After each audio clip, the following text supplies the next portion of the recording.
Payag ba kayo dito? What if ipaalam kayo ang buhay ni Idol Rene Bartibonia? No? Sinong artista ang gusto nyong gumanap bilang Rene?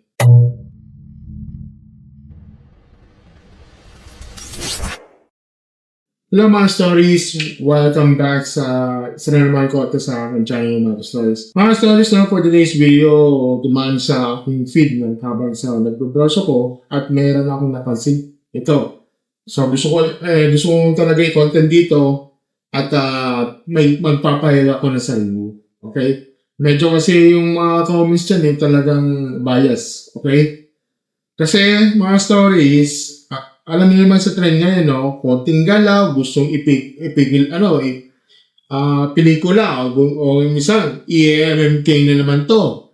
Pero bago tayo mag-react, no? Pakinggan muna natin itong post na to. Galing ito kay Sarah May Patulombon, okay? Ito sabi niya sa post, no?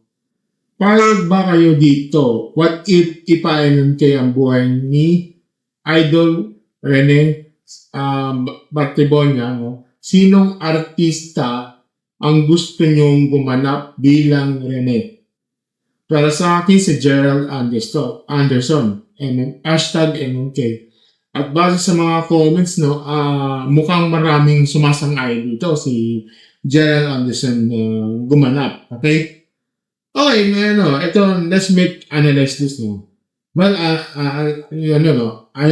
analyzein natin, no. Mga stories, no, kung ang usapang ay acting skills at nawig. Guess ko yung bakit si Gerald Anderson ang mukhang bibig ng marami. Pwede naman bagay sa kanya ng heavy drama na intense ng role, no. Kaya naman, no, kung gusto nyong, mas bata, dyan naman si Donnie Pangilinan, si Daniel Padilla, no? O kaya kahit sino man, Star Magic All-Star player dyan, no? Kayang-kaya naman yan. Pero, ito ang malaking pera dito. Hindi ba tayo masyadong nagmamadali? Okay? Analyze natin ang sitwasyon, ha? Kasi si Rene ang naging viral sa gitna ng isang sensitibong usapin. Sa totoo lang, no, tingin ko masyado pang hilaw at masyado pang sariwa sa lahat ng para gawing entertainment. Okay? Ang paggawa ng MMK episode ay hindi lang tungkol sa sino yung ang kamukha. Okay? Tungkol dapat ito sa aral at hustisya. Sa ngayon, ang topic ng kay Rene, puno-puno ng ingay at emosyon, no? Ang sa akin lang, no, bilang respeto na lang sa mga pamilyang nangungulila, no, at sa mga taong involved, no, hindi mo na siguro ngayon, okay? Hindi mo na siguro ngayon. Ang tamang panahon para pag-usapan kung sinong artista ang gaganap, okay? Huwag nating gawin content o pelikula ang mga lungkot ng iba habang hindi pa natatapos ang tunay na kwento na sa totoong buhay. Okay? Yes, kung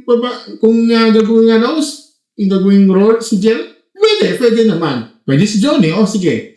Pero hindi mo na sa ngayon. Okay? Okay? Kasi nagulat nga ako dito nagpo-post kayo ng ganito. Na, teka lang ba? Grabe naman kayo.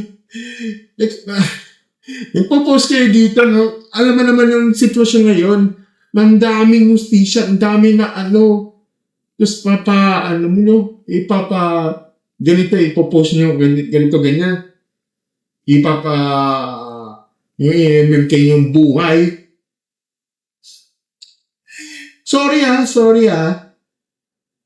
With due respect, bilang respeto naman sa mga nangungulila, okay? Pero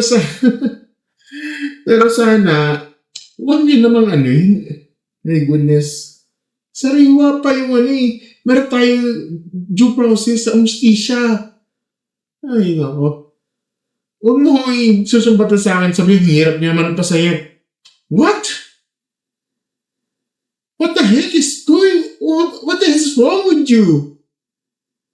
My goodness, lagi itong entertainment.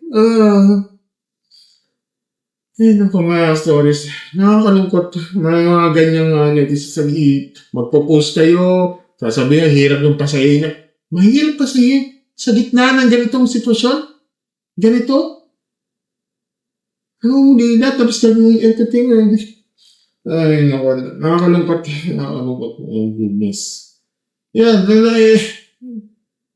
Kaya ano sasabi niyo dito, no? Sa tingin niyo dito, comment daw na lang anong bang salubin nyo ito. Yun lang yung may picture sa para sa ako ito, no? Muli nakikirami ako sa mga pamilya ni Rene at saka si Divine, no? Abiri, no? Sa mga, sana makamit nyo. For me, sa akin, sana makamit yung hustisya. Ito na nangyaring insidente na to. So, yan lang ang aking maikling sora pa sa araw nito, no? Kung bago ka lang dito sa channel, no? Don't forget to like, share, subscribe sa ating channel, and click the notification button sa aking baba. As always, mga agori, thank you and have a good night, stars. Bye.